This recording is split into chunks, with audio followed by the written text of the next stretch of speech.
Greetings, fellow investigators, and welcome back to our video podcast, Into the Darkness, where my friends and I play the Call of Cthulhu role-playing game. I'm your host, Tom Rayleigh. Our campaign is entitled At Your Door. It was written by Ellen Eisenwill, Mark Morrison, Barbara Manoui, Chris Adams, Scott D. Aniolowski, and Herbert Height.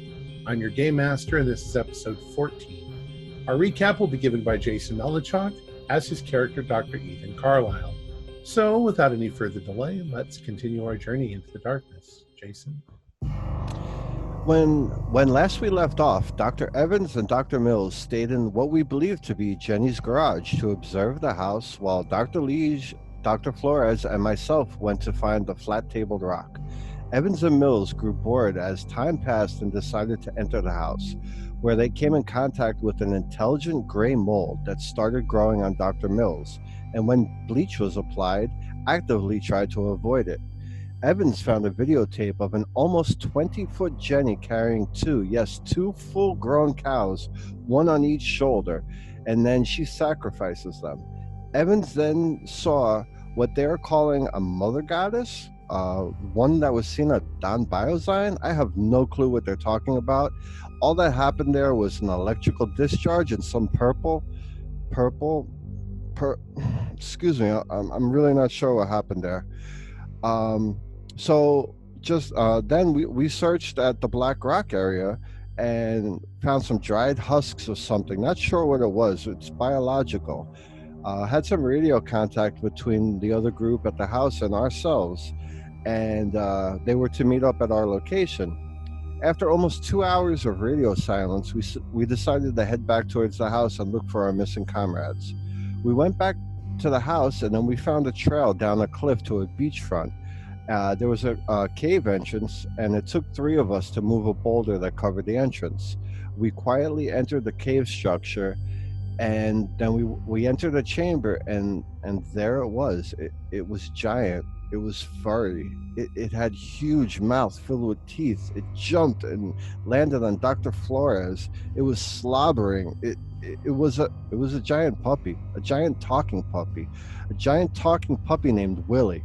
So I played with the puppy, and he ran off to tell Mommy that we were here. And we all did the endurance chant. Then we heard Jenny shout, "Who are you people?" And Dr. Flores and Jenny discussed the situation. The dog was ordered to guard the exit. The debate between Jenny and Dr. Flores continued. We stepped into the room, and Jenny was well over 20 feet tall, holding a huge boulder, and ordered us into the cage. Desmond goes all out and tries to jump up onto her back, and she catches him midair like a Barbie doll, just in her huge hands. Long story short, you guessed it, the 3 of us are sitting in a cage with the unconscious Dr. Evans and Mills. Back to you, Tom. All right. So, Dr. Liege, you are out with the puppy. You are a couple of feet from the exit, maybe 5 feet or so.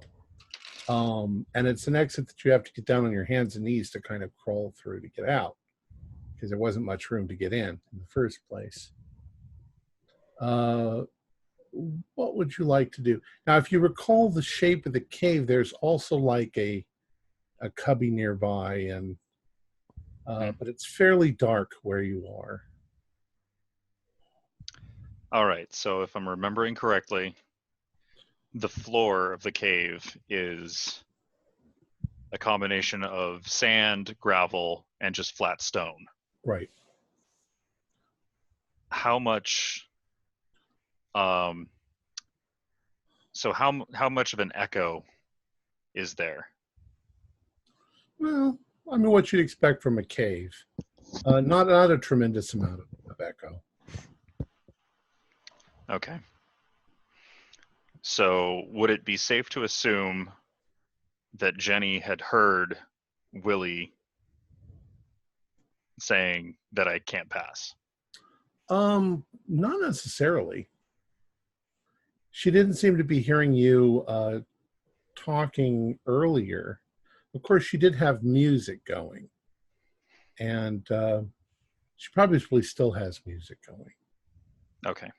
she's also concentrating on the others. You can hear her distantly talking to them. All right. So where along the wall? Where along the wall was the tranquilizer rifle left? That was actually left back in the other room, near the entrance to the lab. Okay. Would I be able to? So is it on the close wall or the far wall? From where you are, it's on the far wall. Okay. And there is light at that point. Mm-hmm. All right. So my attempt to persuade him to let me pass has failed, obviously, if I'm remembering. Yeah, but I mean, you can continue to. I think I'm going to back up into the cave at the edge of the light. I'm not going to go into the light yet. And assess the situation a little bit more. Okay. As you now can sort of see at least where the light is coming from. I mean, you already know where it's coming from, but now you can see where it's coming from. And in a moment of surprise and maybe a little bit of terror, you suddenly see Jenny come stepping forward and grab the gun and then walk back into the room with it. Okay. She did make them put it down. Mm-hmm. So. All right. So past the entrance to the lab area, Mm-hmm. there was another section of cave. Does that lead anywhere? Let me pull it up for you. There is this area in the hall that goes southward. That's where the dog originally was hiding. Right. And then up past chamber 1? Past chamber 1, it does look like it goes someplace off into the dark. There's no light there of any kind, so. Okay. I'm going to try and skirt around the edge of the cave to that area. Okay. So as you're doing that, let's go back to the others here for a moment. It'll take you a few minutes to sneak your way over to that area. All right. Being oh so sneaky. So the rest of you are in the cage. Dr. Evans and Dr. Mills are regaining consciousness. They're a little dazed. Oh, I go over and give him some water. Oh, thanks, Ethan. Are you okay? Yeah. no, I've been better. Don't have a headache. Oh, You don't remember much of what happened, but she did. She came out of nowhere, actually kind of behind you. You were about to go down the cliff, and she came up behind you, and that was crazy. And then somehow you got thrown across the grass or something and hit the ground and got knocked out, and up here just now. I think we found Jenny. yeah. Where are we? In a cave. Oh, that's not good. You're on mute. Yeah, it's not looking good for us. So that's Jenny over there. I assume we can see her. Yeah, Yeah, Jenny has done a couple of things as you're there. She started to tidy up. Obviously she had broken furniture and she had some stuff, and she'd been living kind of like a what would you say, a a cluttered scientist with stuff all over the place, but she's starting to hum to herself, and she's tidying up. She's cleaning things, and she seems in a good mood. Mm-hmm. Well, it's a big night potentially. How close are we to midnight now? I think midnight may have already passed at this point. So Jenny's not going there at midnight. Maybe that's not the height of the moon or something. Yeah. I'm gonna examine the walls of the cave, not where the bars are, but kind of just to be sure there's not like any crack or anything like that. No, it's pretty solid. Okay. Yep. All right. Now, the tranq rifle in Jenny's hand must have been kind of tiny. Yes, quite tiny. She couldn't possibly manipulate it. Did she just put it in a case or something? She set it on her desk at the moment. I'm wondering about her ability to manipulate the machinery in the lab. Did she have to jerry-rig it all to have giant switches? Well, some of it, yeah, she's done exactly that. And she looks like she might be able to do things rather delicately, but yeah, that's a problem. Mm-hmm. She does have problem. You also notice things like there's a large pile of 50-pound bags of puppy chow over in one corner. There is, you can see that there is a refrigerator. There's a microwave. There's. She couldn't use a microwave. Well, she's maybe if she picked up a screwdriver very carefully, she could hit buttons. But she can't use a keyboard. She has the things that she needs. She does have a computer. It even looks like she's rigged up a phone.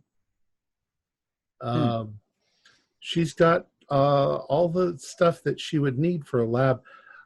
It also seems like, I mean, this isn't just stuff she could have jury-rigged. This is some serious lab equipment.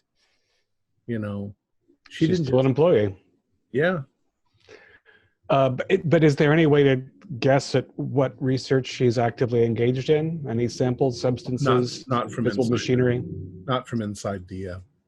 She's obviously a biologist. But you kind of already knew that. Yeah. That was the lab where she worked.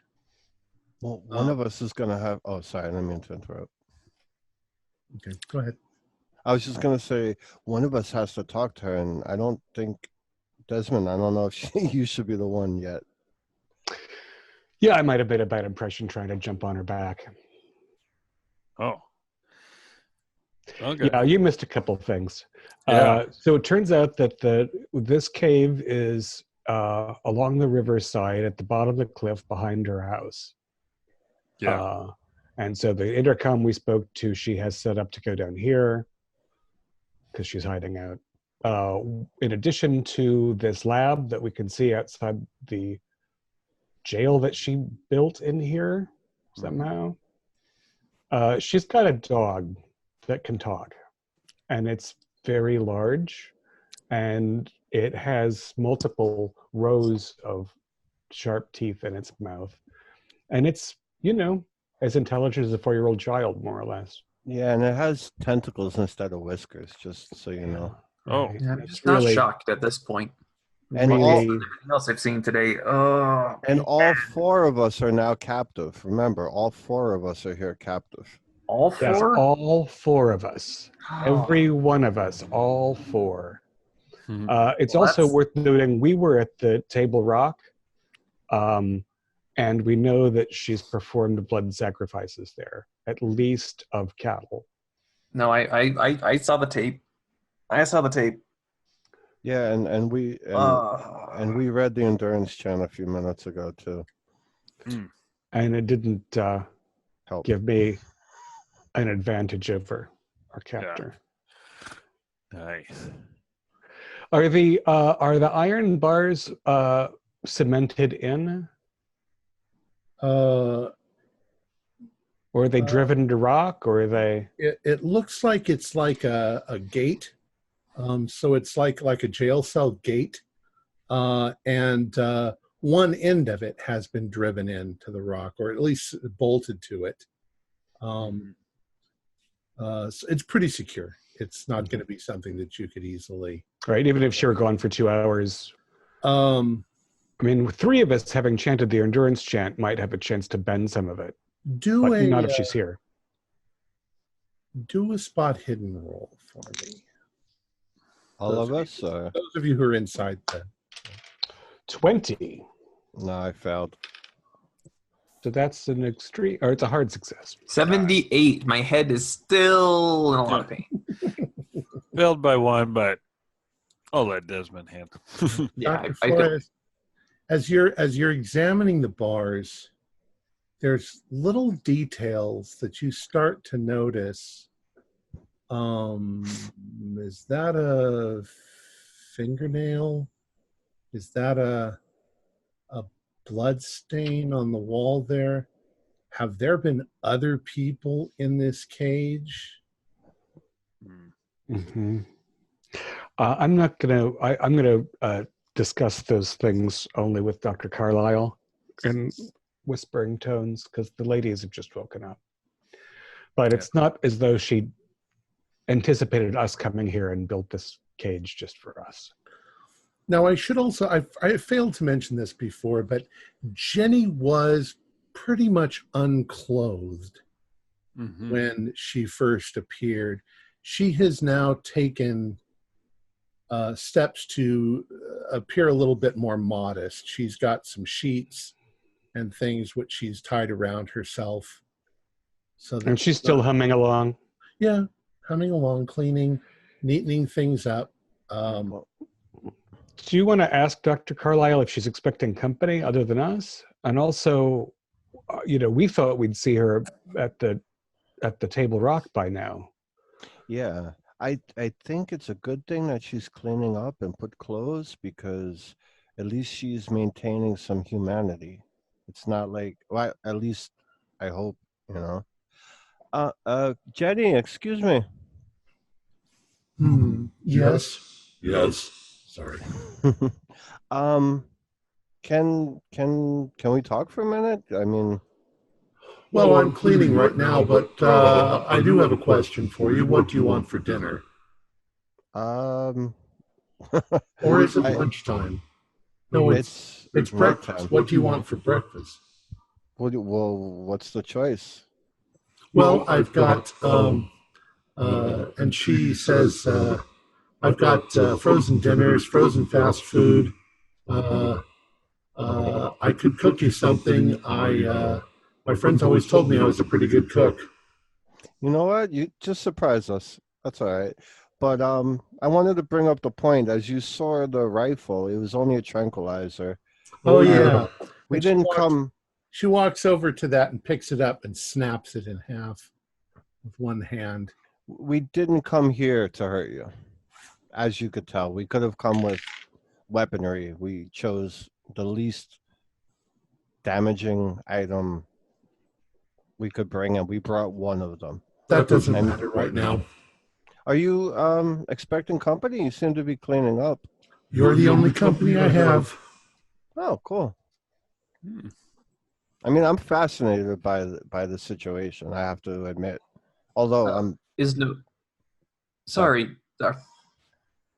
Do you have an aspirin, Jenny? Oh, does your head hurt, honey? She says, I'm afraid I don't have any aspirin. I might. I mean, if we have all of our gear, I have a medical kit with me. Then, if she didn't take anything, if we just walked in here. At the moment, yeah, you just walked in, so you probably still have your medical kit. Yeah, so I have my doctor bag. So that's why I was saying when they were unconscious, I was checking them out to bandage anything, All right, let's jump back to Dr. Liege. While all this is going on, Dr. Liege, you've discovered that you don't have any light, so you can't really see into it. But what you've more or less discovered is that upper chamber is pretty much a large oval shape, more or less, with no way out. It's bigger than the area that you were in, but Is it just empty? it's empty. Okay. Thinking the best option might be to wait. So. Well, as you're standing there, Willie comes sniffing in your direction. He's like, "What are you doing in there?" I'm just looking at the cave. It's a nice cave you've got here. Yep. You better get back to guarding. That's important. Right. He immediately turns around and goes back. And he lays down, like this. But he's looking at you.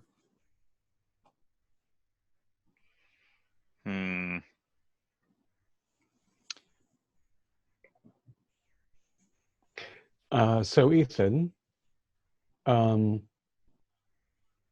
glad to know that she's not expecting any other company. Do you want to ask her about the stone or even the sacrifices? Yeah, and I was kind of wondering if I should bring up Noelle to see.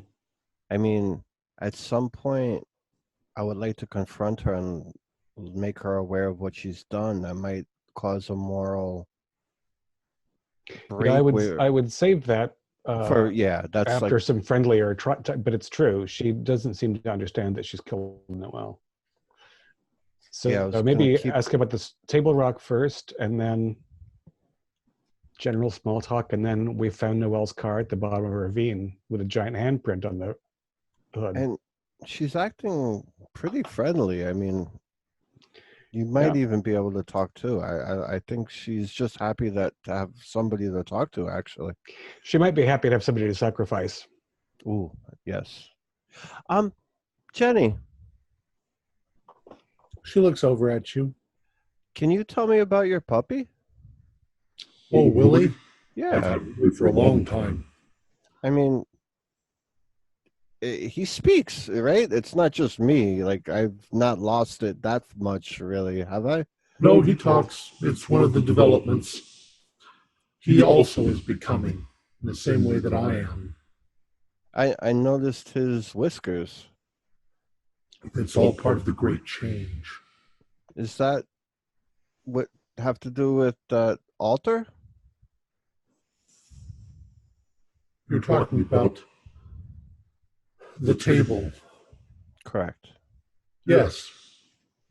And if you don't mind, I mean, since it looks like I don't really have any place to go, can you tell me about what goes on there? She gets this look in her face. Like, I don't know, divine bliss. And she says, I'd rather find out a little bit more about you first. Who are you? Dr. Ethan Carlisle.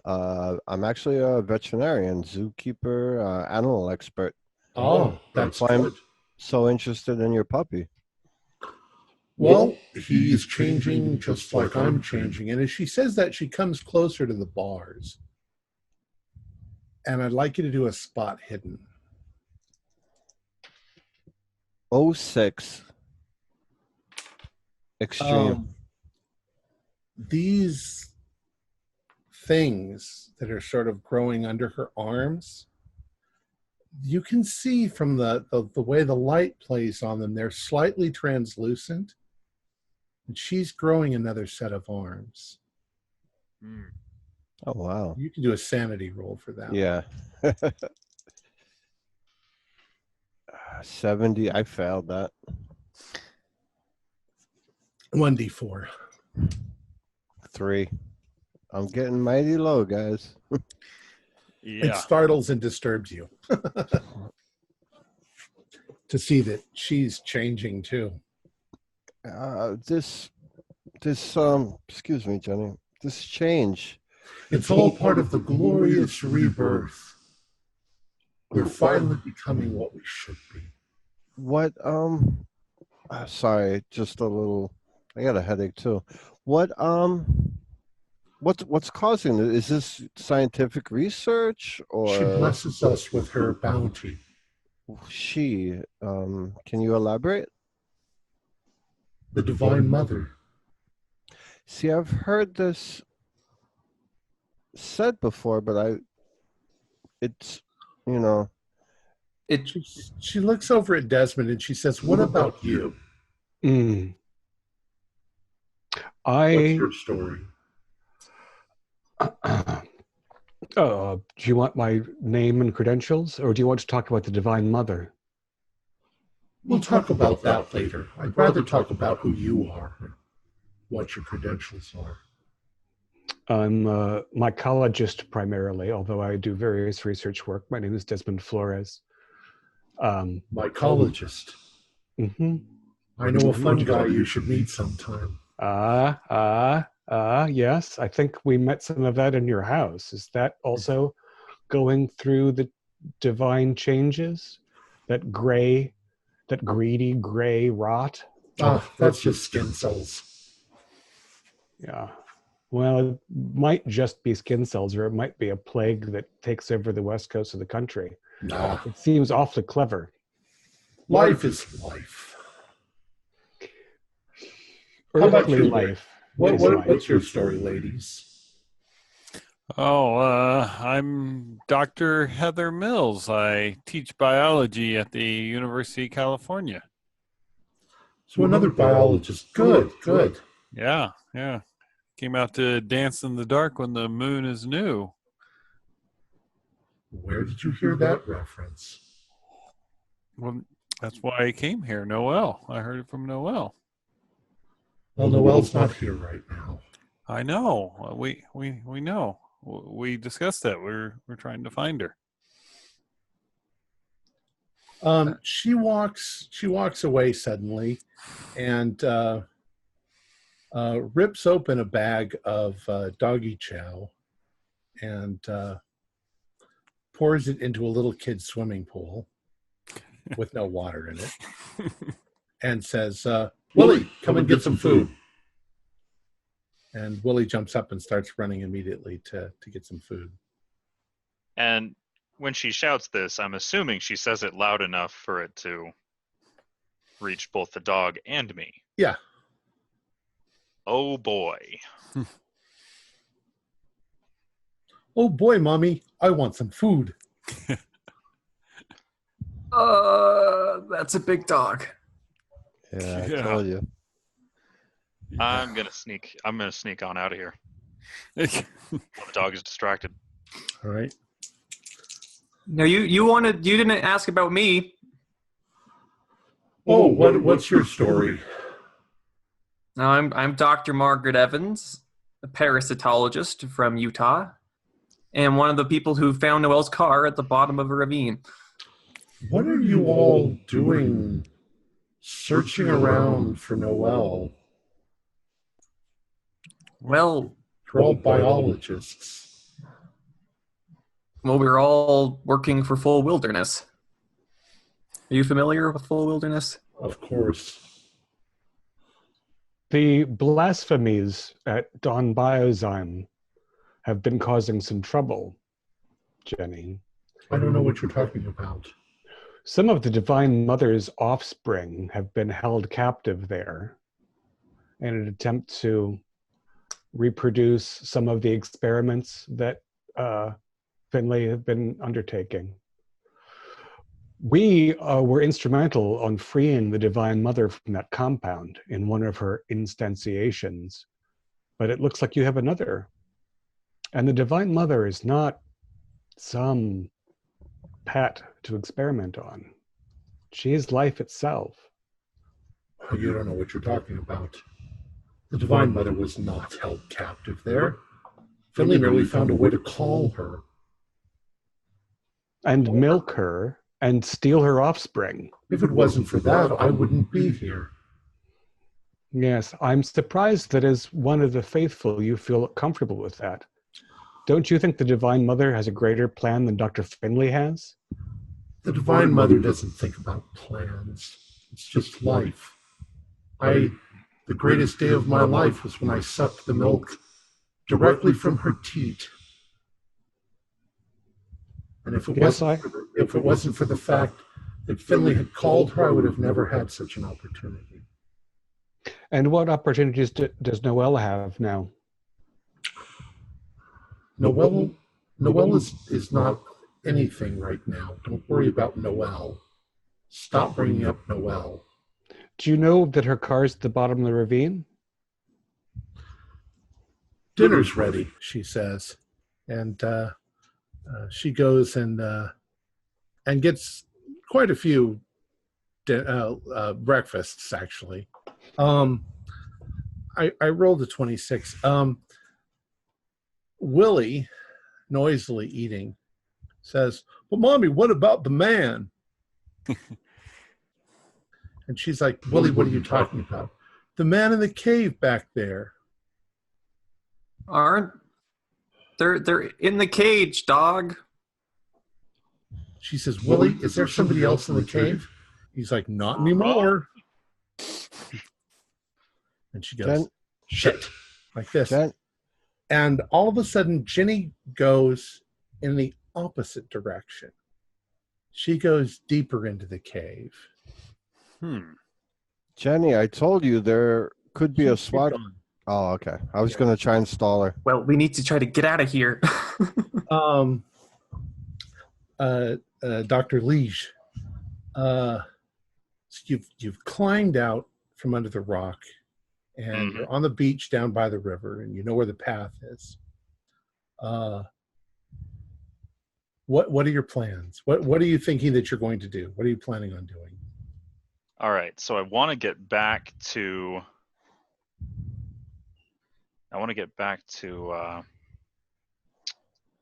our car and potentially call in some cavalry. Okay. Now, to do that, you'll have to go back up onto the road above, and you'll have to run along the road for about 15 minutes or so to get back to Chuck's place where your car is parked. Okay. Now, the river, did that run down the same ravine kind of area? It does, but as far as you know, it was pretty much a very steep climb, so there'd be no way to climb back up. There was a path cut for climbing down there and back up. You don't know if there's another one. Okay. But I mean, is the river running towards the direction I want to go or away from it? It's running in the direction that you're going. It's running. All right. You're uphill. I'm going to try and use the river to mask my scent because there's a dog, and B, get where I'm trying to go. Okay. So I would like you to do I'd like you to decide whether you're going to go slow and sneakily or whether you're going to just make a run for it. Make a run for the river? No, well, you're at the river. The river's Okay. right near where you are. But I mean All right. running down the river. I'm thinking I'll try and swim with the river across it. It's not The that other deep. side? It's only a Oh, couple okay. of feet deep. Oh, okay then. It's rocky and rapid, and it's a creek. And there's lots of bushes and trees and stuff around it. But it's in a ravine, so. Right. All right, I'm going to cross the river and then run for it. Okay, and you're running downstream? Because All I right. don't know that she knows. Right. Do a dex roll. Be helpful if I didn't drop 50% of my D100. Ooh.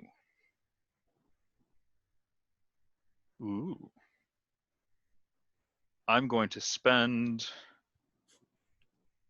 8 points of luck, and that will be an extreme success. Okay. So you are either encountering a fairly smooth terrain going, or you are leaping over rocks like a spring chicken because you're still under the influence of your endurance chant. All right. After a couple of minutes, though,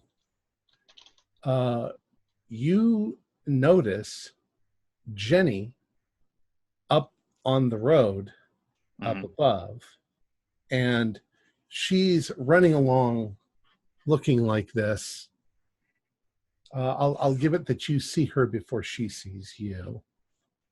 Okay.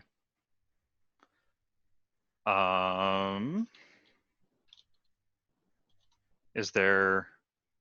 Now it's dark, so you can barely Yeah. see her. And there's no. Okay. Is there? Can I find a good spot to hide until she goes past? Yeah, I think so. I think there's lots of places to hide, and as long as you stand still.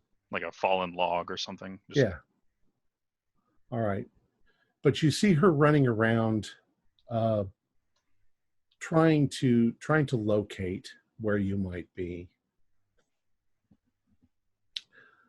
And that's when you notice that it looks like you can see her eyes glowing in the dark. No, that's creepy. As she's looking. After a couple of moments, though, she runs farther ahead down the road. You see her go. All right. Got to keep moving, but So now in a way, she's yeah, it's going to be between you and sneaky the this car. time. All Just right. beating me to the... But our car's at the other... Your car is at Chuck's, and that's where Yeah. she's heading. Would she attack Chuck? I'll just keep moving, but sneakily this time. All right.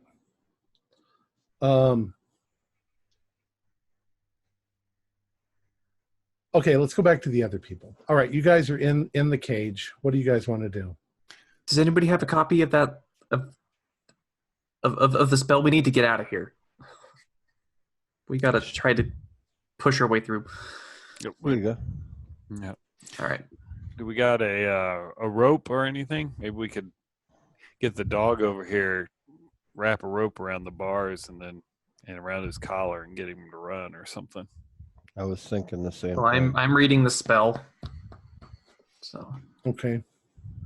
And we still, those of us who have already chanted it, still feel its effects. Right. Probably more sharply now that she, who's also fast, isn't here. Did she put a padlock on, or is there a lock in the door? She put a padlock. It's big, or how? Like, Well, yeah, it's giant. No, it's a fairly decent sized padlock. You know. I was just wondering if between the two or three of us that have the chant, if we just try and twist it. Well, the bars look like they're about an inch thick. Not the bars, the Big padlock itself. Right, I understand.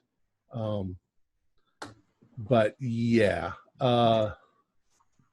I suppose you can try. Let's make up the stat for well, do we have anything? Desmond sprung a lock earlier. Give it Yeah, a go. that was on a door. The door itself was flimsy enough that it wasn't that hard. Yeah, Yes. but I do have a lockpick set. But it might be. I mean, yeah. Actually, if it's a really hefty padlock, that might not be the right size tools because they do vary. The pick set should have a few different, it's worth a shot. Better than being dinner. Speaking of which, how's the breakfast food? Oh, it's delicious. Because I'm pretty hungry. Yeah, it's exactly what you'd expect. And has Willie gone back to sloppily eating his food?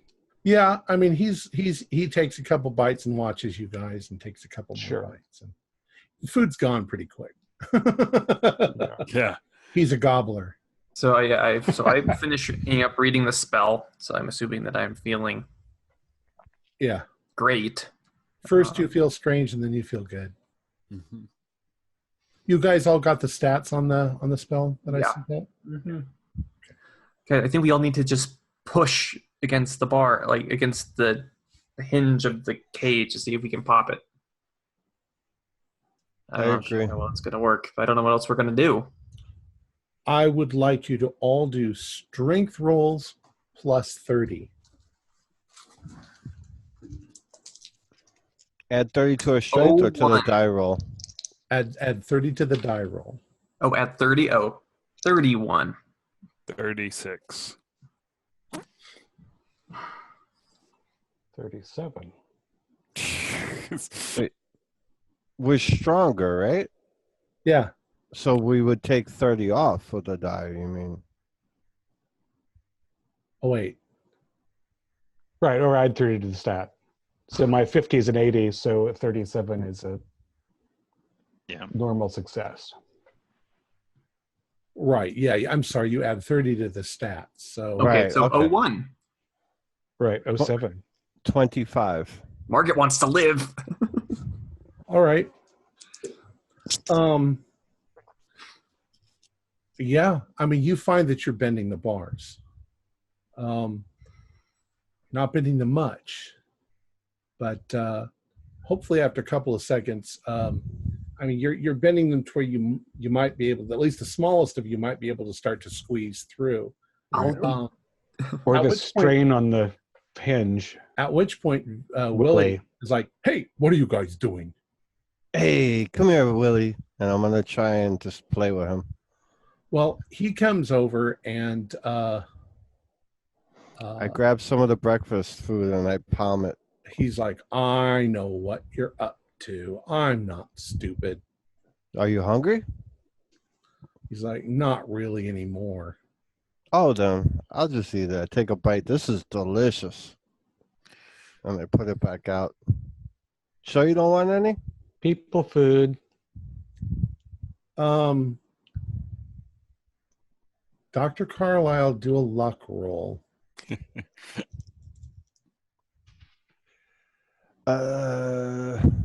No. Goodbye hand. Yeah. Well, yeah. Willie snaps at the food, and I'd like you to do 1d2 damage. Because he hasn't quite learned the difference between don't eat people. 1 point. Yeah. So he gashes your hand pretty badly with this. And then he's like, uh-oh. Oh, I'm bleeding, Willie. Willie. He's That's like, not good, Willie. he's like, Mommy said not to eat people. Oh. She did. She did. Right, you better. Mommy's going to be mad when she finds out. But we're not going to tell Mommy. He's like, but Mommy's not here. Mommy left. She'll be Mommy back. left. Mommy left to get the other guy. Oh, I know, but we don't want to bleed all over the place. Surely Mommy's got like bandage out there. He just looks like he doesn't know what to do. Yeah. Hey, go check over there.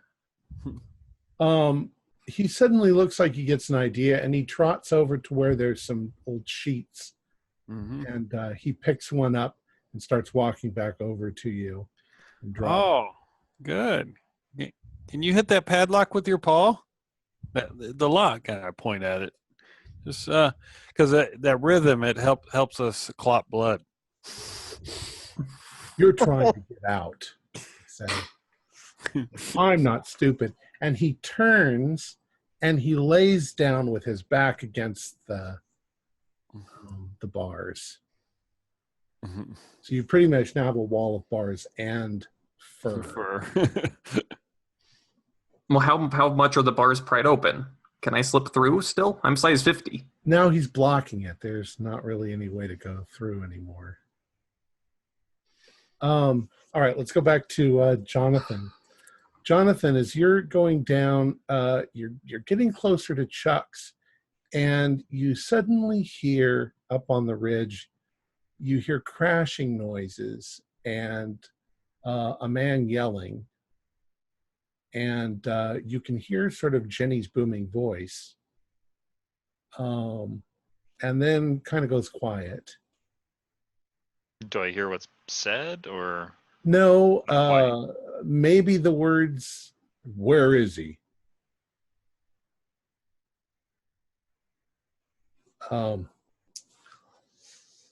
So, and also the terrain's getting pretty steep. Mm-hmm. You're hitting, you're like in an arroyo. So there's places where it drops 10 feet, over rocks and things like that. What do you do? Let's see.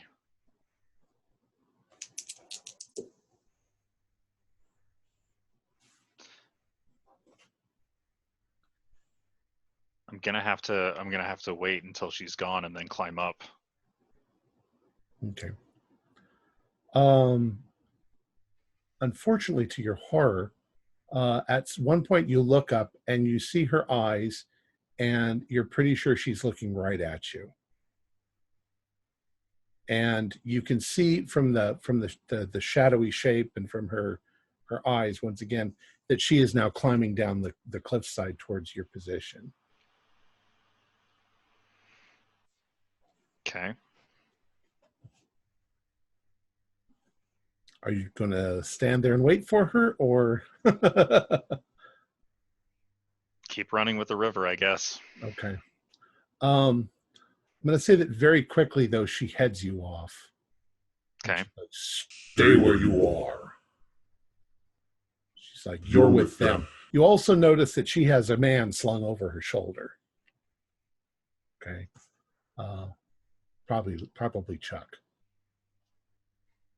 And she's like, we're going back to the cave. And she's going to reach out and try to grab you. Can I dodge? You can try. Okay. Oof. That's a fail. Yeah, she got a 30. So, just like Desmond, she manages to grab you. But she's kind of gentle. She's not trying to hurt you. And she's like, you have to come back with me. And she sort of slings you over her other shoulder. It's a very strange feeling for a man to be carried like a little child. You realize this is kidnapping, right? Says, you don't look like a kid. She's like, I'm sorry, but it's necessary. And why is it necessary? Because I can't jeopardize you telling anybody about my work. And who would believe me? Doesn't matter.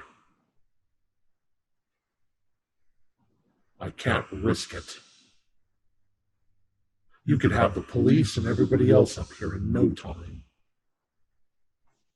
The police will already be up here, if only to look for Noelle. Her car was found smashed, with a rather large handprint on the hood. Yeah, you be quiet now. I hope you can understand why I'm a bit trepidatious about returning to your lair. Noelle is fine. And I won't believe you until I see her. Oh, you'll see her. So she takes you back to the lair. She pushes the rock aside and she comes inside. She finds Willie leaning up against the bars and gets Willie to move. And she sees that you've bent the bars and she's like, how did you manage that? Ah, you all know the endurance chant. Yep. And she opens up the bars and she puts Chuck and Dr. Liege inside there with you. And she says, well, we'll have to do something about that, won't we? I mean, we don't have to. She goes over and to her lab and she starts mixing chemicals up of some sort. Oh, that's not good. What are you working on, Dr. Armbruster? She doesn't answer, but she's humming again. How's Chuck look? Beaten up, but not dead. Kind of in the same thing that Margaret and Heather were. Yeah. And there's nothing like a cot or anything in here, right? This is just the same floor as the rest of it. Correct. There's nothing in here that would indicate any kind of comfort for a prisoner. One of the lady doctors is going to need to use the restroom soon, I think. That might elicit a moment of human sympathy. And that maybe should be before I piss her off by talking about Noelle some more. Yeah. Do I recognize the song she's humming? Nope. Just seems like some sort of random. Okay.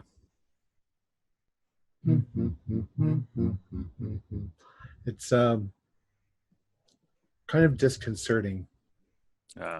Is the dog still laying against the bars? No, she had him move so that she could put the dogs in, the doctor in, and Chuck.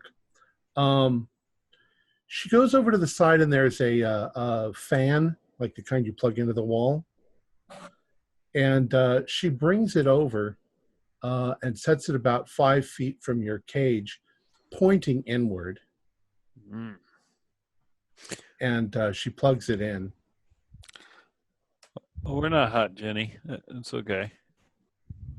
And then she goes back over to her lab, and she comes back with looks like a crucible made out of ceramic, and it's slightly smoking, and she sets it in front of the fan, and the fumes are now wafting into your thing. Is this what you did to Noelle? Do a biology, I guess, a biology roll, chemistry roll, something like that. Toxicology? Regular on biology. My toxicology is 26. Hard I'm roll a success. 26 for 60. Well, those of you who That's pass not biology. recognize, you recognize kind of a sickening sweet odor, and you're pretty sure it's ether that she's chemically created. And you begin to become drowsy, and it's difficult to keep your eyes open, and the next thing you know, everything goes black. So sometime later, you're not exactly sure how much later, and you probably all wake up at different times because of the different things, but we'll just say that you all wake up pretty much at the same time. You find that you have all been stripped down to your skivvies, and everything that you had is gone. She's taken all of your stuff. Plus, we all have hangovers. We're all very hungry. Right. You feel actually like you're coming out of that. So she may have knocked you out just long enough for that to hit, and then you slept for 12 hours or however long. Mm-hmm. So it could be the next day. It could be any time. You have no idea of what time it is. And you're all groggy. Right. Ugh. And she's busying herself. She's tidied the place up. She's put all of her books on the bookshelves. She's dusted. She's cleaned. She's made little piles. She's put a bucket in your cell as a latrine. Mm-hmm. And she's working on whatever she's working on at the moment, humming away her little tune.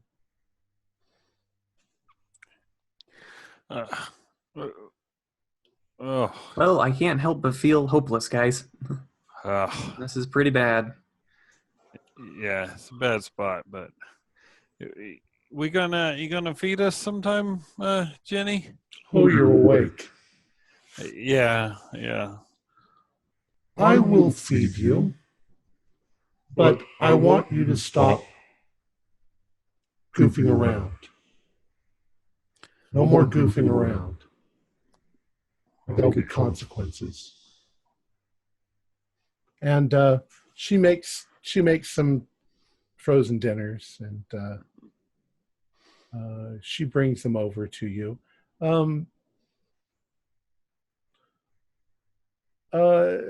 Do a spot hidden roll. Ooh. 75 is just barely a pass. Regular pass, 49. She's definitely bathed herself. Mm. You know, she doesn't look dirty at all anymore. She's brushed her hair. How's her hair?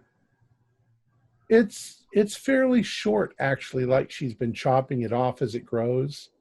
But she's got it fairly neat now. You know, it was kind of raggedy before, like she hadn't bothered to brush it in a long time. You clean up nice, Jenny. Thank you. I understand that you don't want us to goof around, but you must understand that we assume that you're going to kill us. I'm not going to kill you. Why would I kill you? To keep your experiments secret? I'm not a monster, despite what you might think. You do have to engage in sacrifice, though, for the Divine Mother.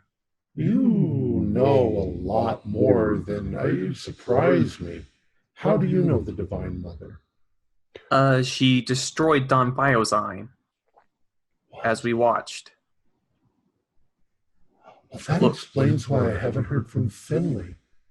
Yeah, he Yes. skipped town after she destroyed. And I saw your tape. So he's not dead. Probably not. We think he's in Toronto. Oh, well, then he'll be around sometime.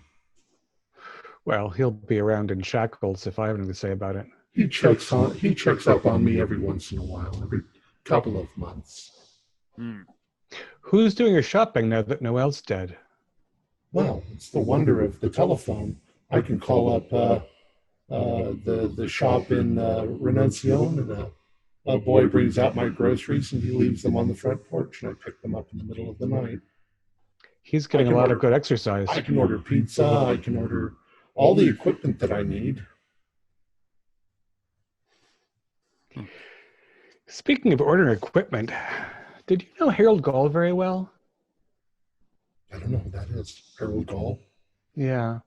Another Don Biozyme scientist who got into stuff that was maybe dangerous. Well, it's cutting edge. I don't think he really understood about the Divine Mother, though. The most beautiful thing I've ever seen. If I can call her a thing. She's too great to be a thing, but she's not a he or a she. Perhaps you would like to learn more about her. Perhaps we'll consider at some point letting you partake. Well, I cannot imagine any greater honor than knowing the Divine Mother greater, but I am uncertain. Again, it's because of Finley that I think that she's being misused. I don't know about your relationship with her, but Finley was just stealing from her. Do you know about her children? Her dark brood, of course. They were left to rot. He was trying to find some way to keep them alive, but they aren't meant for this world. Wow. And is she? And do you want to be part of this world? What about poor Willie? I think that the Divine Mother created this world. I think that we're all a part of her. It's just that some of us can become something more advanced.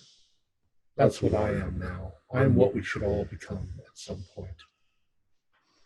Well, you certainly have undergone fascinating changes, and has Willie. And you said that the gray mold was just old skin cells. Yes. What other species have you seen the divine milk affect? None really. I've done a few experiments, but so far they're inconclusive.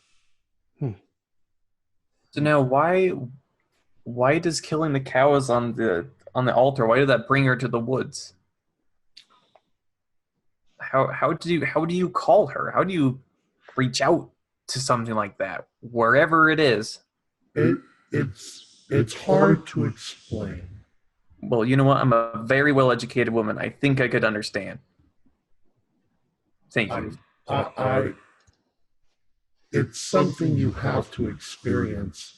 Knowledge is not always something you can gain from education. Sometimes it's revelation. And it's through revelation that we learn how to do things. However, there are ancient texts that have detailed how to do some of these things. And blood is the essence of life. I used cows, but I felt sorry for the farmer after I read what was in the newspaper. Mm. So now I summon something that I sacrifice when the moon is dark. How I do this, that's too complex for you to understand. Mm-hmm. And how often do you do it? Well, I was at first doing it every month, but now perhaps every 3 months. Mm-hmm. Why the change? I do it when I get hungry.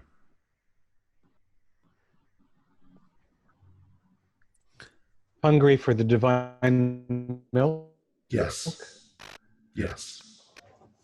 You still eat mortal food the rest of the time. Pizzas.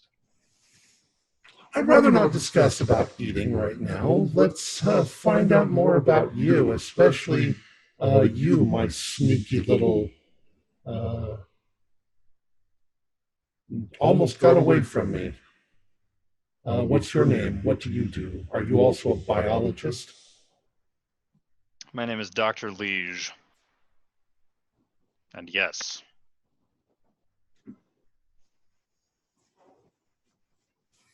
Well, if you're good, in a week or so I'll consider letting you out of the cages and let you walk around. But I have to trust you first, and right now I don't trust you. Mutual. Well, will you be doing your experiments here where we can at least watch? We are scientists. It's hard to watch from the cell what I'm doing, but you'll become familiar with some of my experiments. Pray that I don't do any on you. But if you're bad, I'll have to consider it. So, anyway,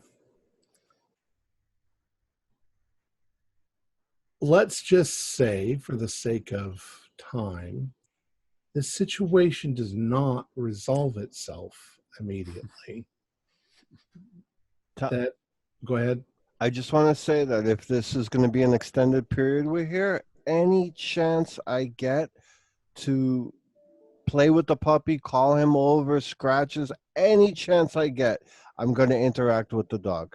Okay. Every single opportunity that he even looks, hey, but without her, I'm not going to do it blatantly while she's watching, but any chance I get, I'm using everything in my arsenal to tickle him, play with him, throw a stone, like whatever it takes to get this dog's trust.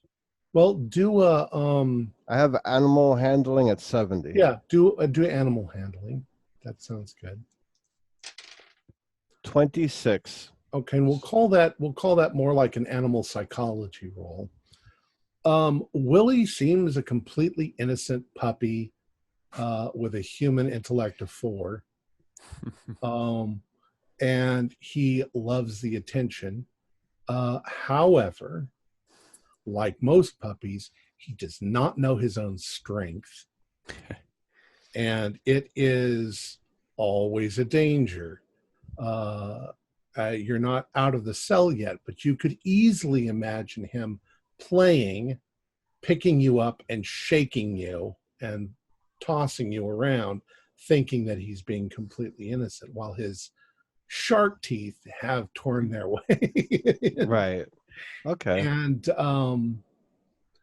we'll say that Jenny apologizes for the injury that he did earlier and scolds him. He knows that he's not supposed to hurt people, but you also guess quite easily that all the damage done to the front of Jenny's house, the mailbox, the wood, that's all him. So, Yeah. But he's intelligent enough that you actually see her send him to go get the groceries, which he comes back carefully, like fetching a newspaper. Right. He only sometimes spills a little bit. I'm just trying to get in his head, let him trust me, let him like me. Okay. I might be, so. And how's Chuck doing in all this? Chuck's freaked out. He doesn't understand anything. A giant. Chuck has taken some serious sanity damage. She, as best you can understand it, she got to his house and she just tore the front end off of his house. You also get the impression that she smashed your car. Mm-hmm. You don't know what happened to your stuff. Yeah. You don't see it anywhere. And at some point, the violence to Chuck's house and the car is going to be noticed. Right. And the cops escorted us up there to see Noel's car. So they have a vague idea of where we last were. And now there's all this further violence, which is going to generate some kind of attention or inquiry. Right. I certainly hope so. And it's we don't get any natural light this far in the cave, right? We're only getting the lab lights. We have no idea about time. Right. We're basing our experience of time on meals and evacuations. Yeah, meals mostly that you're getting. Breakfast, lunch, dinner. We never know about Jenny's evacuations. She has a giant toilet in here somewhere, or some kind of pit. Well, she tends to disappear at times and go deeper into the caves. Right. I was kind of worried that the other room would fill that need. And I assume that Drs. Mills and Evans can petition her for some kind of shower curtain or some limited amount of privacy for the bucket use. Not really at the moment. You've just got it sort of in the back corner. Jesus. Jenny's humanity is a lot more degraded than Jenny thinks. Well, she apologizes for it all, but she didn't have a contingency for you showing up, and part of that bothers you a little bit because why is the jail cell here in the first place?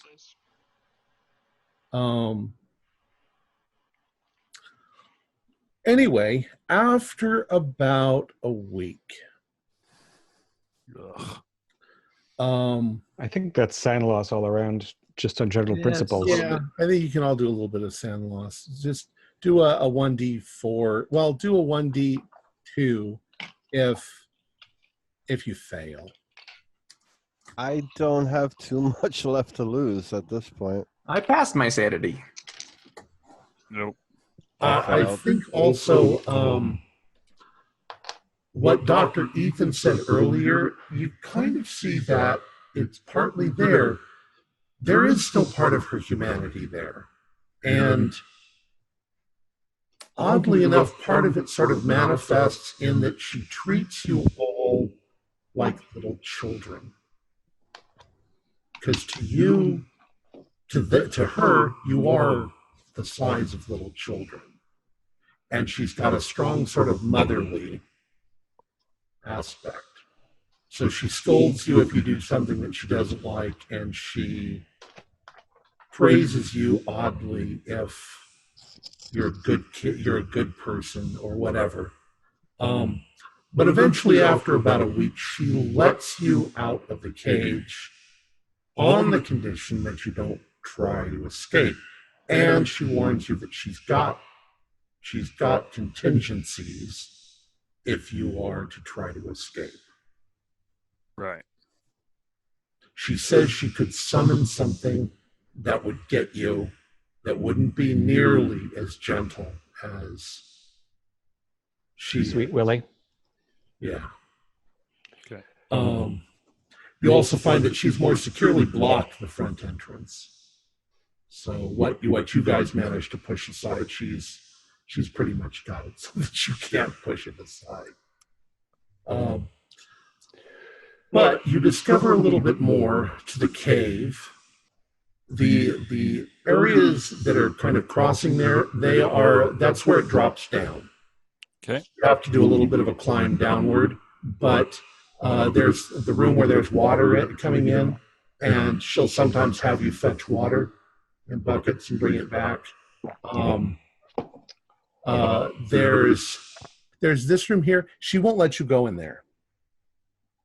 She says that's none of your business. Okay. And she's got it kind of blocked off a little bit. This room here, there's nothing in there except on the wall, there is a large area that looks very similar to the garage. It's got writing on the wall that shifts and moves and is very disturbing to stare at. Right. And then her room is kind of off limits. You know that she's got, piles of linen and some mattresses in there.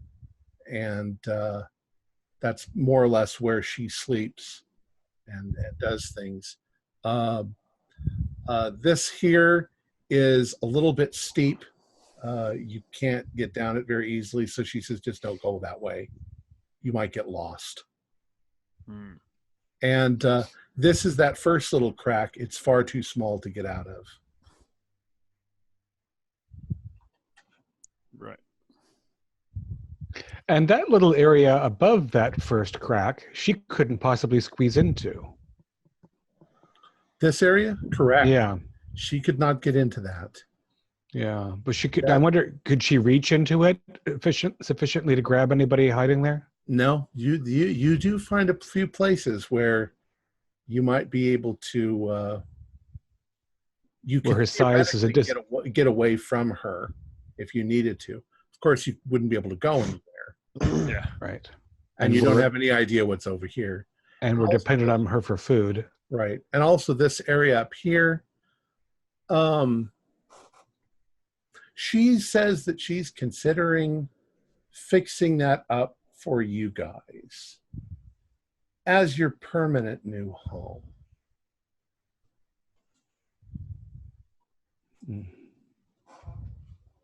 So, a couple of questions for Jenny. One is, do you need lab assistance? Because here we are a bunch of trained scientists with nothing to do, and all this equipment that's so small for you. The first time you ask that, she sort of laughs and says, despite your educations, I doubt seriously that you'd understand anything that I'm doing. And that sort of is backed up a little bit by perhaps an occasional ability to glance at some of her notes that she's taken. Mm-hmm. And it's like they're written in a foreign language, and there's some mathematics and schemata and biological stuff that's pretty cutting edge. It's right, like Call and Dawn Biozyme. Right. There's stuff that's going on here that is not published. She also has a collection of books that are also fanfold dot matrix printed out things. She definitely has the same one that Noelle had, De Vermis Mysteries. Plus she has a number of those. She keeps those on a high shelf. I would ask her if I could read any. Her response would be like, do you know German? Do you know Latin? I know Latin. She's like, well, you can read them, but at your own risk. I see. She says these things are far too advanced for normal people. It could drive you completely out of your mind. Mm. How much care does Chuck need, speaking of which? Chuck begins to exhibit Stockholm syndrome. He tries to be as accommodating as possible to anything that she might ask and not ask questions and just remain silent most of the other time.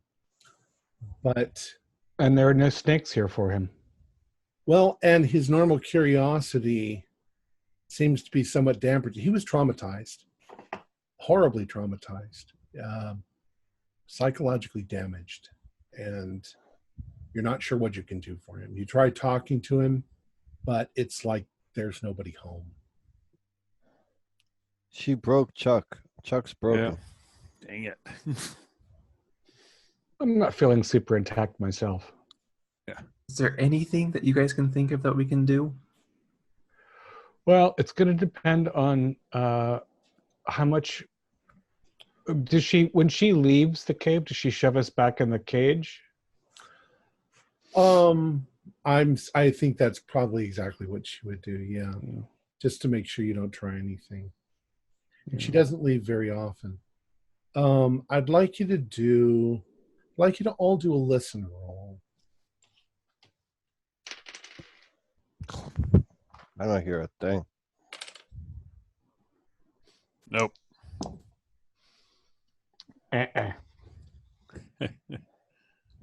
I'm spending 4 luck to pass. Okay.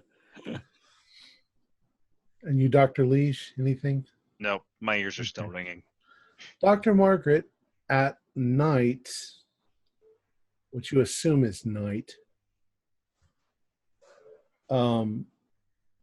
after everybody is sort of retired, there's a couple of nights that you hear something. And at first, it almost sounds like static. And it's something, and it's coming from deeper in the cave. And there's a couple of moments when you sort of half glance, the light's very dim, but it's almost as if the wall is moving. And you just sort of get this horrible feeling like it's something with a million little feet crawling along the walls, going towards Jenny's room. Well, I'm gonna watch. Well, you can't see it, but okay. It's a sound, and you hear it for a couple of minutes, and then it fades away into the distance. But your imagination is horrible about it's a bizarre, unnatural, squeaky, tittering sort of sound that sort of haunts makes it hard to go to sleep, whatever it is. But other than that, she tries to make you all comfortable. I'm pressing for more vegetarian options in the frozen food department. She gives you your clothes back, but none of your possessions. And when we go down to the watery hole, I mean, we can't wash ourselves there, right? We'd be contaminating the water. So we've got to carry buckets back and that's what you've bath. been doing. Yeah, that's what you've kind of been doing. That's really getting nasty around here. Does Chuck need help with that? Chuck, yeah. I mean, you have to help him with it because he doesn't do it otherwise. I want to ask Jenny about that sound. And she's like, what sound? Well, there's a noise at night. She's It like, comes from I don't know what you're down there. talking about. There's nothing down there, but that's where I sleep, and that's the water. And Well, there's something. so, I hear it at night. well, there are things in caves. Doesn't concern you at all? Not in the least. Because I doubt there's anything in here that could harm or scare me. She says, I have the Divine Mother's protection. Sure, We had sure. it too. You took it away from us. Do you chant that frequently? The endurance chant, I don't usually need to. But you were ready for us. Why were you ready for us? Why had you done it that day? I did it as soon as I knew that you had come into the cave. I was ready to blow the cave up. Oh, that's what the dynamite's for. She says, I could bring down the whole ceiling in the front of there and completely bury us all. She says, of course, I could dig my way out. Of course. And poor Willie. He's probably a good digger. Of course he is. I find it strange now that we've gotten to know each other that you still don't want to talk about Noelle, which is the connection between us and you. I mean, we were investigating Peter Tate. Peter? How is Peter? Peter's also Missing. been killed. How was he killed? We have no idea. But it was his diary that he hid in his car that led us to Noelle and you. He is presumed to have suicided, but he didn't. His car was attacked. His home was attacked. He led us to Noelle and you. She becomes upset thinking that Peter's dead. She said, I liked Peter a lot. Peter liked you a lot, too. But we kind of grew apart. Well, you grew apart. Well, he had a lifestyle that I wasn't very fond of. He did seem pretty decadent for the Divine Mother. Not very Well, creative. sex is what it is. And she sort of looks at you and gets that weird look in her face like, oh. You're looking more attractive. That's when you kind of notice, is she kind of like wearing some makeup?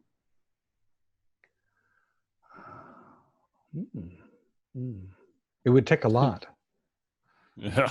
So much surface. Has she grown in the last X number of days? Not that you've noticed. So she might be tapering off. And Willie too? Yeah, they're pretty much the same. You don't notice the growth. Yeah, it's a shame about Peter. Peter is the one that tried to alert the world about the dangerous things that Finley was doing. He was a braver man than you'd think. Well, it's not a good idea to cross Dr. Finley. Isn't it, though? Isn't what he's doing fundamentally abhorrent? People have said that about science since the very beginning. Yeah, they're right sometimes. I mean, I believe in I believe in greater knowledge, but I don't believe in irresponsible experimentation. Finley's an interesting fellow. He's a scientist through and through. Completely, utterly scientific, only interested in what he can discover scientifically about things. I think he told me that the first time he ever saw the Divine Mother, he was in the Himalayas, in the Tibetan region. There's a tribe of people that live there, Asians, that are outcasts from the others. And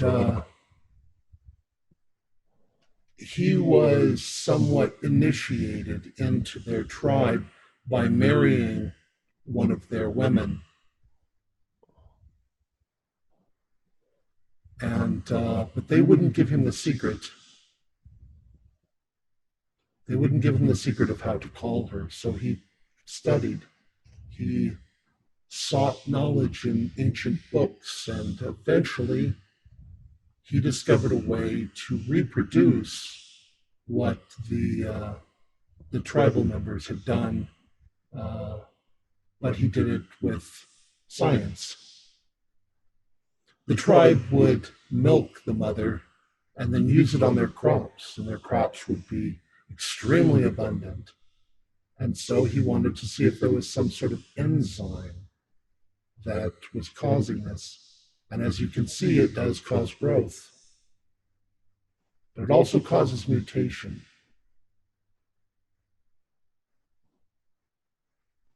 Or advancement, you could say. Exactly. So it's funny, I was going to ask you about Mrs. Finley. She is the Tibetan princess in question, I assume? Well, I don't know that she's a princess. She's kind of a bitch. But she's also an initiate to some extent, isn't she? Well, she is what she is. So as far as I know, she's a chef. She's opening up a couple of restaurants. That's interesting. Do you think that she's engaging in a form of experimentation of her own? Oh, I don't think so. Unless she's coming up with new recipes. Her people have been persecuted and driven from their home. A lot of them have settled in California and Canada.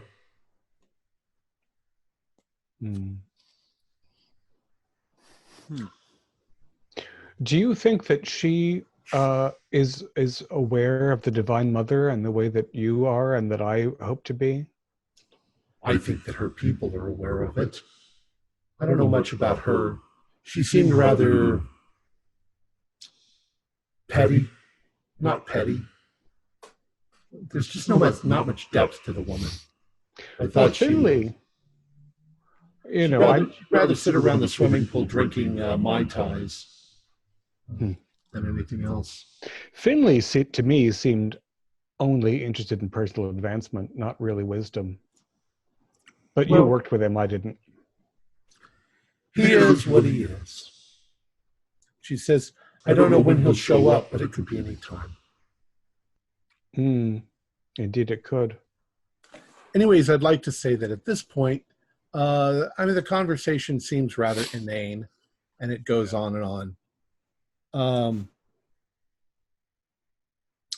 At some point, you guys seem extremely bored. And she tosses you in a deck of cards to play with. Only she says, this is the only deck that I have, and it was Noelle's. And it's a tarot deck. Nice. She says you can still play cards with it. Okay, I have a question. I mean, we've been here for a while. Is there any time where it seems opportune to use her phone? No. Oh. Well, I was looking for tarot deck earlier, so I'll pick up the tarot deck and go through and look at the cards. Well, it's a tarot deck. Yeah. You just look at the cards? Yeah, well, I want to see if they're all there. I don't know how many are actually in a tarot I think deck. there's 72. Is that correct, David? I think it's 78. Maybe 78. Yeah, they're all there. Okay. The tarot deck is also wrapped in a piece of purple cloth. Rather ornate purple cloth. Familiar purple cloth? Not really. But Yeah. Dr. Carlisle doesn't like it. Yeah, I'd try and keep that away from him. Yeah, backed up to a corner. So the best way, I think, to play cards, we can only play four-handed, but it basically works like bridge, except that instead of one of the suits being trump, there's these 22 extra cards that include the Hanged Man, that are a separate suit that act like trumps. So we divide them up. I lead with diamonds. Diamonds are coins or pentacles. And then if you don't have any of those, you can play swords or clubs. In this case, they're pentacles. Yeah. And then you could always, if you're out of a suit, you can play a trump card instead, which is from 0, the Fool, to 22, which escapes me. But they're all numbered on the card, so it's easy to play. You guys could play. It touched that cloth. No, I'm not. I can't. No. And is the Hanged Man in the deck? Yes. And is it the same Hanged Man we've seen before? I don't think so. Hold on just a second. I don't have the deck. I don't have the deck. So I think this is the standard, what is it, the Wind deck? It's not in French, so it's not the same deck. Oops, you're muted, Doctor. The figures it's pretty consistent in that it's a person hanging upside down. Right, yeah, that from card one foot. in this case. Yeah. It's a little... So it's present. It's not mysteriously the only card missing. Correct. All right, I would like to gamble, but we have nothing except a bucket full of waste matter and rocks. Yeah. I'm going fucking crazy. Anybody else? I just want to go down that other cave area. I'm sick of just sticking here. Think? Sure. Yeah. Goes Spelunking. I mean, we're just going to die down here, so, I mean, I don't know what else we're going to do. Yeah, this is a conversation I assume that happens when Jenny's out of the cave. And we sort of filter around for obvious recording devices, and we're whispering in a corner. But yeah, I mean, I think she thinks she's going to let us free at some point, but she's going to kill us at the table one at a time or whatever. Yeah. When she's hungry, because she's nuts. Now I'm gonna keep trying to get permission to be a lab assistant in case I can make a little batch of ether for her at some point. But that's my best plan. Right. Now, plan because she's smart. I mean, if we could find the portable light source, we could go down the other tunnel. But right. I would have learned that the tranq rifle was snapped. Yeah. What's the state of the tranquilizer cartridge in the tranq rifle? Oh, it's gone. It's gone? Okay. Yeah. All of your stuff seems to have vanished. well, I say we find some way to make a portable light source and just go down there. I mean, it's not like we need the tranq rifle anyway. She's pretty nice to us. Well, I'm thinking if... Nice for now, and I'm sure she was nice to Noelle too at first. Yeah, I'm thinking having a tranquilizer to spike a cocktail wouldn't hurt at the right moment. As long as you don't hurt the dog, it's okay. So The dog's not necessarily the one keeping us here. so that evening, after you've eaten, after you've sung some kumbaya, played some cards, she puts you back into your cell, locks the door, and retires for the evening back to her cave. And this time, when Dr. Margaret hears the noise, she points it out to the rest of you. And you definitely hear something. It seems to enter or manifest, the sound manifests itself somewhere in the cave that you're in, maybe in the ceiling, and it moves towards the where Ginny goes, down towards the water room, down towards her area, and fades away as it goes. It's like it's like a rustling noise, or like thousands of insects or something are moving in that direction. Like a 1-ton millipede. Well, like 1,000,000 millipedes, little tiny ones. Does it sound at all like the grasshoppers at the table? Yeah, maybe. They were sort of rustling through the grass. Kinda, maybe. Squeaky hinges. Millions of little squeaky hinges. Little teeny tiny squeaky hinges. Oh, those were calling out, weren't they? Around the stone table that came out. They made a noise. Carlisle and Liege, you heard that. Does it sound like that? Does it sound like that to you? Like those horrible, fat, gray caryatids? Maybe, but Jenny says not to worry about it, so we should be okay. Would you just stop that about Jenny? I mean, She's not our friend. Okay? Well, maybe Let not Dr. yours. Carlisle? Let me worry about it. I'll do all the worrying for you. I mean, like, yeah. I'm going back to sleep, and I roll over. Okay. I think our Carlisle friend is broken too. Yeah, Along we with get her. 2 down. Rationalizing. 2 brains broken. We've got to make a break for it. We've got to go down into the tunnels. She went there before she got out, so Yeah. otherwise we'll just die here. What do you think she wants from us?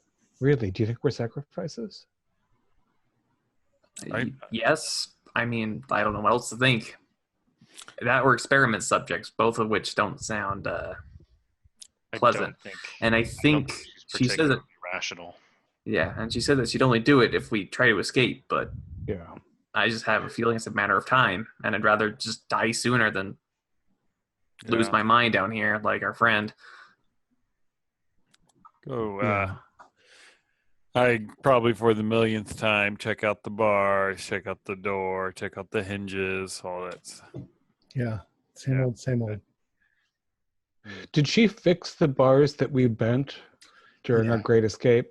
Yeah, pretty much. Yeah, she bent them back into place.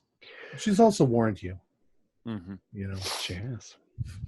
She's been kind enough to let you out of the bars during the day. Right, but I mean, at this point, we have to wait for a point where we can actually just go down there and just do it, because otherwise we're going to sit here forever. Yeah. Well, unless we can make idea rolls and come up with something better, I don't know what we're...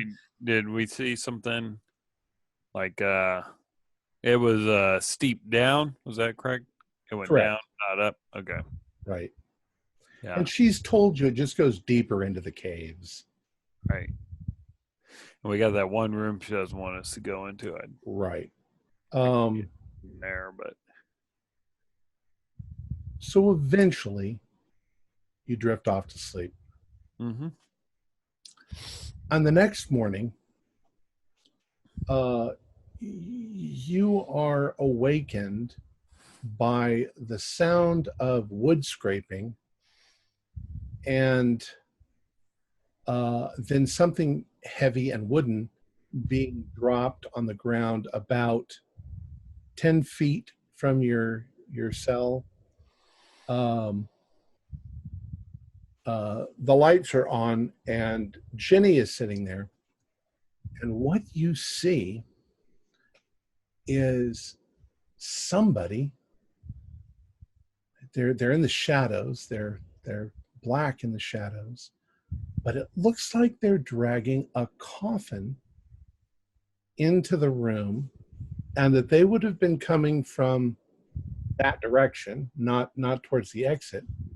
And whatever it is it's kind of big and hunkered over, but it suddenly sort of rights itself. You can see it has the vague semblance of a man. except that the legs are a little too long, and it looks like it's standing on its tiptoes. And it says, So Jenny, I found this one. It looks like it's going to be pretty fresh, so you can use this. and she's like, well, thanks, Eddie. And you all of a sudden get this horrible smell. Smells like a dead body. Mm-hmm. And you see this thing sort of turn. You can see its silhouette in the light, and it's definitely not human shaped. It's shaped like, well, a werewolf. I mean, that's the first thing that you sort of think, because its face is very dog-like. And it goes, I smell something. Hey, you got some prisoners. and it sort of lopes over towards the bars and sticks its face up there and looks inside. And you're looking into the face of what looks like a half dog man dressed in kind of raggedy. Looks like he's dressed in a ragged business suit. Mm. And he's like, Well, look at them. he says, Can I have one of them when they die? Oh, she's taking good care of us, Eddie. I mean, yeah, she's been really kind to us. What makes you think? Got a couple of broads in here. Wow. Says, who are these people? when she's like, leave him alone, Eddie. Eddie, you are the most amazing thing I've seen. Wow. What are you? What do you mean, what am I? You never seen a ghoul before. No. Oh, and I go up to the bars and I'm like, He smells bad. yeah, but I mean, I'm thinking he's part animal, part human, and I'm batshit crazy at this point. He so. sort of backs up like this and looks at you and he goes, And who might you be? Oh, I'm Ethan Carlisle. My pleasure. he reaches out a hand with claws on it about that long and wraps it around your hand and your arm and pulls your arm out and smells your arm. And he goes, Eddie Kaplan. and he lets you go. Before that, I try and look at the nails. Oh, yeah. They're big, nasty. Amazing. I mean, this is revolutionary. I need to take notes. You can all do sanity rolls. Yeah, Yeah. I failed again. I passed. I don't have much to roll against at this point. Oh, I failed. What do we take for a failure? I'd say, well, 1d2. You guys are getting kind of used to this crap. Yeah. 2 more points. Yep. So, He's like, So how long you have them, Jenny? and she's like, going on 2 weeks. And he says, Well, anyways, do you got anything for me? and she's like, yeah. She says, hold on. And you see her walk back towards, the deeper down. And he just comes over and he's looking at you and he's like, Wow. he says, Well, y'all look healthy enough. Except for that guy. she looks over at Chuck. Yeah, he's not been faring too well. Yeah, he'll probably be the last one to go. And he sort of leans in and he goes, So how y'all really doing? There's a bit of stir crazy in here, huh? A little bit, Oh yeah. a lot of it. he says, Well, I don't know what I can do to help you, but I mean, you always have the choice of joining me down below, if you know what I mean. there's more of you? Yeah, we got a whole society down below. Down farther in the cave? Yeah, but Mind blown. I should explain, of course, to you that the way you become a ghoul is you have to eat the dead. Ugh. Yeah, that's a challenge for sure. He But says, how long ago? Particularly appetizing. How long ago did you cross over, Eddie? Oh, I was born in 1894. Remarkable. I died in 18. Well, I didn't really die, but I crossed over in 1922, I think it was. Yeah. Mm. Oh, well, good for you. You look well for your age. And he says, And I'm in a relationship. And my Oh. relationship's doing pretty good, but he's not here right now. Ah. Do you what I'm sorry for my ignorance. What kind of relationships do you have? Is it just pair bonding? Same kind as you have. Right. I mean, Sure. we don't go to church or anything like that. Yeah, me neither. he says, So I'm from Boston, if you haven't guessed that already. Oh, I heard it. What got you out this far? Not really from Boston. I'm from a little town called Arkham. Mm. Oh. Well, hey, quick question for you. Jenny had another person for us, a girl named Noelle. Do you know where she is? You're talking about Jenny's sort of half girlfriend, I guess you could call her. Yeah. Yeah, I don't think I'm supposed to talk about that. She's kind of touchy. Oh, we noticed. Is Noelle no Does longer that- with us? Does that mean you did or did not consume her? Oh no! Good God, she'd rip my head off. Oh, even after she's passed? That's very touchy. You don't know what she's working on, do you? and he sort of walks away as Jenny comes back into the room, and he says, Yeah, that'll do just nicely. and you see Jenny has dragged a dead body into the room that is still twitching. Hmm. And What is it? it looks like a dead body, but it's twitching a little bit. Like a human? Human. Oh. And Eddie's like, Yeah, that'll do nicely. and you see Eddie rip into the thing's arm and take a big bite. I think you can do sanity for that. Yeah, I figured. Yeah. Anyone we recognize? I failed. No. Now, I'll get to that in a second. If you failed 1d4, One. and you can do a Constitution roll to see if you vomit. Yeah. If you passed 1d2, Tom, I'm now at 28 sanity, just for the record, okay? yeah. I find the bucket. Yep. I'm I- fine. I heave into I it. lost one sanity and passed my con. Margaret's just hardened right now. Yeah. Hey, Pissed. Eddie, get back to me on that offer. Yeah, maybe. And when you say that, Jenny's like, what offer? And he's like, Nah, he's just talking. He's not talking about nothing. and he's like, But I don't want to talk with my mouth full. I'll take this back with me. and he says, Nice doing business with you. Hope to see you soon. and he lopes off. He throws the thing over his shoulder and lopes off into the. Now, I'd like you to all do spot hidden rolls as you're watching this horror. 97. That's a fail. 20, like the first thing Gotta I passed pass. tonight. 57 is a fail. The body. Small. It was definitely somebody who was dead. In fact, they were dressed in a suit, Right, they were in a coffin for a reason. but this person looked, you get the impression that the person was already dead, but they were still twitching. Reanimation. Like a zombie. And Jen- I didn't notice this, and unless anybody tells me. right.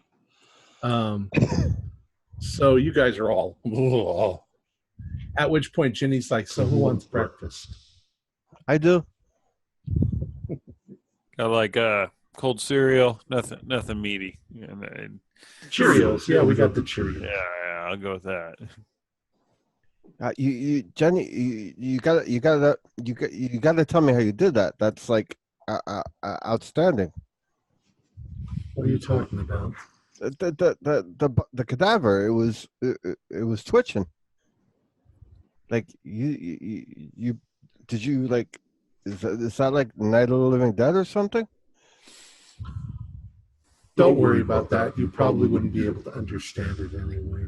I can understand like things I never thought I could understand right now. This is like, yeah. Please tell me. That's okay, sweetie. You don't need to worry about it at all. Oh, I'm not worried at all. Eat your breakfast and, you know, clean yourself up. And I think that's where we're going to leave it. I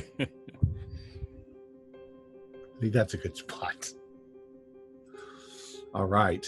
Our players included Morgan Llewellyn, Brian Daly, Keith Craig, Jason Melnichuk, and David Gassaway, with yours truly as the keeper of the secrets. We're currently producing up to 5 shows a week with music and sound effects added in post-production in order to create a richer listener experience. We provide audio-only versions of our shows free for you to download from Podbean or iTunes. The costs involved with this show are provided almost entirely by our patrons. Without them, we wouldn't be able to do what we do. If you'd also like to support our show, please visit our Patreon account. Just $1 or $2 a month helps us a lot. You can find a link in the description below. Like, share, and subscribe to our channel and punch that bell icon for updates on our latest shows. And leave us some comments. We enjoy reading them and answering any questions you might have. This is Tom Rayleigh, together with all the members of our gaming club, inviting you to journey with us once again into the darkness for another adventure into the universe of H.P. Lovecraft with a Call of Cthulhu role-playing game. Until next time, good luck, good gaming.